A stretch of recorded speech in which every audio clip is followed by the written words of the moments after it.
Gepatit bilan kasallangan bemorlar nimalar mumkin, nimalar zararli? Shu haqida ham gapirib o'tsangiz. Bemorlarga parhez ovqatlarni berishni o'sha kasallikni shakliga qarab turib. Endi mana o'tkir gepatitlar bo'ladigan bo'lsa, ya'ni kasallik manifest holatda, o'rta og'irlikda yoki o'ta og'irlikda o'tayotgan bo'lsa, ular albatta shifoxona sharoitida davolanishi kerak. Ularga o'sha Pevzner bo'yicha 5-stol degan parhez ovqatlar bo'ladi. Bunda ular qovurilgan ovqatlarni yemaydi. Qo'y go'shti, qo'y yog'lari, dumbalar to'g'ri kelmaydi. Qattiq qovurilgan boshqa ovqatlar ham to'g'ri kelmaydi. Qiymadan chiqarilgan, yengilroq mol go'shtidan, yog'siz mol go'shtidan chiqarilgan pishirilgan ovqatlarni iste'mol qilish mumkin. Kefirlar, turli xil o'sha bo'tqalar, kashalar ertalab yeyish mumkin. Sariyog' tavsiya etiladi mumkin. Endi og'ir yog'lar, qo'y yog'i, mol yog'i, omiqda yog'lar har xil, keyin masalan paxta yog'lari, bular albatta to'g'ri kelmaydi. Bundan tashqari mana aytib o'tdik, achchiq narsalar ham to'g'ri kelmaydi. Qattiq qovurilgan konditer mahsulotlari, pishiriqlar, tortlar, kofe, bular ham to'g'ri kelmaydi o'tkir gepatitlarda. Endi surunkali gepatitlarda ovqatlanish doirasi kengroq bo'ladi. Ularga masalan mol go'shtidan pishirilgan, yaxshi toza semichka yog'ida tayyorlangan ovqatlarni berish mumkin. Surunkali gepatitni og'rigan bemorlarga. Faqat albatta achchig'i bo'lish kerak emas. Achchig'i bo'lish kerak emas. Alkogol ichimliklar 100% istisno qilinadi. Har xil kolbasalar, endi mana doktorskiy kolbasa mumkin deyiladi, uni boshqa kolbasalar, yog'li sirlar, bular ruxsat etilmaydi. Endi surunkali gepatitdan og'rigan bemorlar, yana qaytaraman, uyni ovqatlarini yog'sizroq qilib bemalol iste'mol qilishi mumkin. Undan tashqari mana oxirgi o'sha Yevropa, Amerika olimlarini tavsiya etishicha albatta go'sht iste'mol bo'lishi kerak. Go'sht iste'moli bo'lishi kerak. Agar go'sht yemaydigan bo'lsa, shu bemorlarda, ayniqsa sirroz bilan og'rigan bemorlarda o'sha sarkopeniya, ya'ni mushaklarni ingichkalashib ketish holati yuzaga keladi. Bu yaxshi emas. Shuning uchun masalan oqsillarni ko'paytirish uchun, endi agar albumin miqdori juda ham pasayib ketsa, albumin quyiladi. Agarda albumin miqdori nisbatan yaxshi bo'ladigan bo'lsa, unda tuxum berish mumkin. 2-3 tuxum oqini yeyish mumkin. Yoki bo'lmasa mana o'sha oldin biz aytardik, mosh, no'xat, loviyalar mumkin emasdir deyik. Vaholanki hozir aytilyapti, agarda bemor ovqatni yaxshi hazm qila olsa, ya'ni qorni dam bo'lmasa, yaxshi hazm qilsa, o'sha moshdan bo'lgan ovqatlar ham, no'xat solingan ovqatlar ham, uni ham iste'mol qilsa bo'ladi. Lekin bu ham individual. Yaxshi hazm qilsa, bemalol uynikini ishlash mumkin. Shu hali chechevichniy sup deydi ruslarda. Ruslarni no'xati, undan tayyorlangan o'sha kashalarni ham, o'sha sho'rvalarni ham anaqa ichsa bo'ladi, iste'mol qilsa bo'ladi.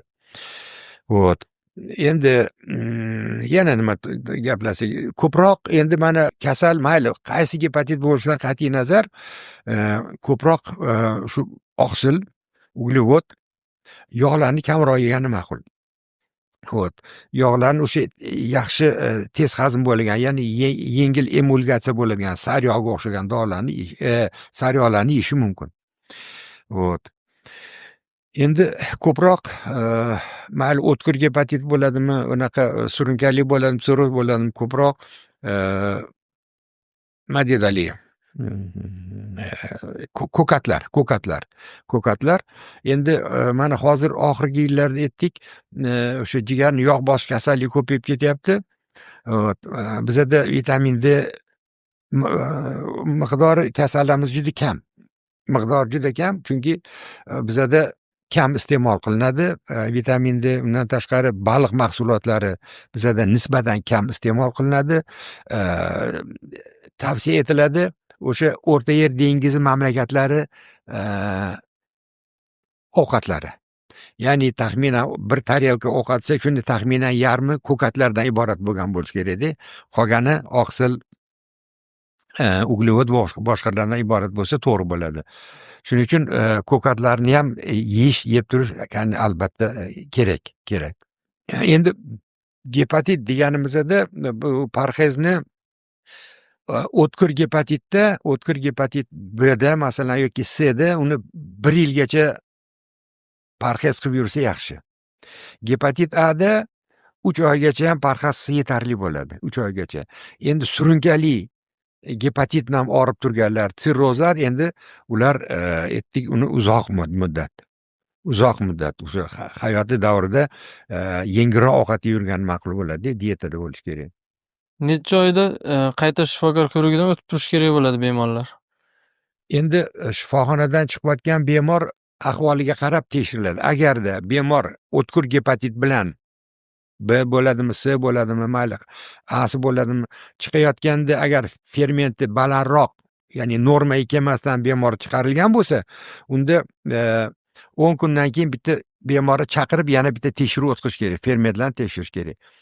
Agarda fermentlari yaxshi bo'ladigan bo'lsa 1 oydan keyin u yog'i har 3 oyda ko'rib turilsa bo'ladi. Endi surunkalilarni bemorni ahvoliga qarab, sirroz bo'ladigan bo'lsa, ahvoli yaxshi bo'lmasa uni har 3 oyda, agar kompensatsiyalangan sirroz bo'ladigan bo'lsa uni 6 oyda ko'rib tursa ham bo'ladi. Umuman surunkali gepatitlarni 3 oy 6 oy orasida ko'rib turilsa yaxshi bo'ladi. Holatiga qarab, bemorning holatiga qarab. Masalan, gepatit kasalliklari bilan kasallangan bemorlar shifokorlarning tavsiyalariga amal qilmasdan mana shu spirtli ichimliklar, zararli mahsulotlardan iste'mol qilsa, oqibati nimaga olib keladi?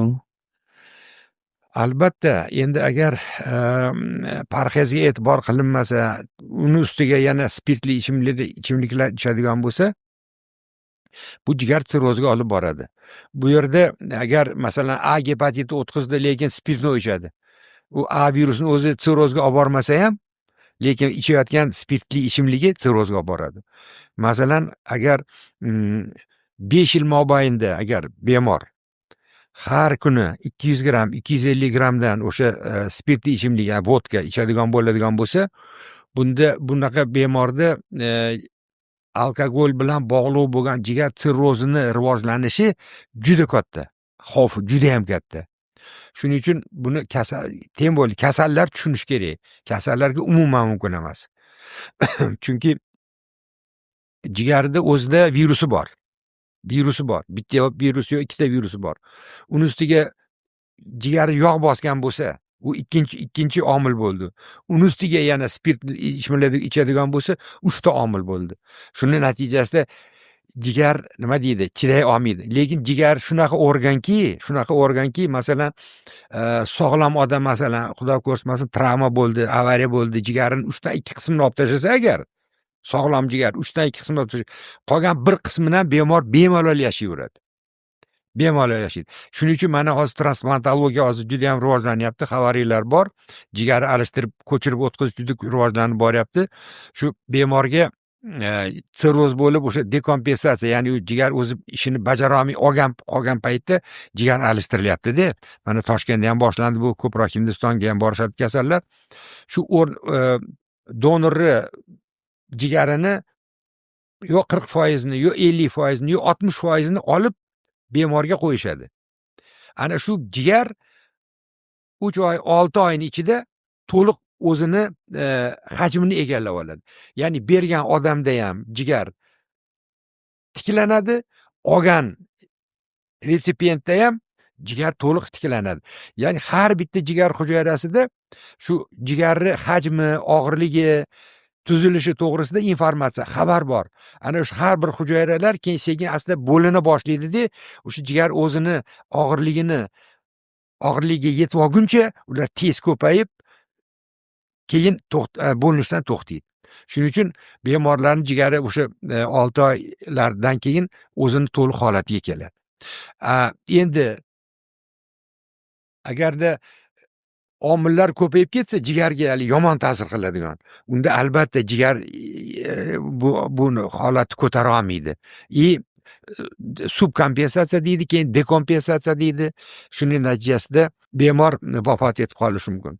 Eng og'ir asoratlari bu o'sha kengaygan varikoz venalardan qon ketishi, qizil o'ngachdan yoki oshqozondan yoki bo'lmasa ensefalopatiya holati yoki qorinda suv, ya'ni asid yo'li yig'ilishi. Agar shular paydo bo'lsa, bu jigar alishtirishga to'g'ridan to'g'ri ko'rsatma deb hisoblanadi.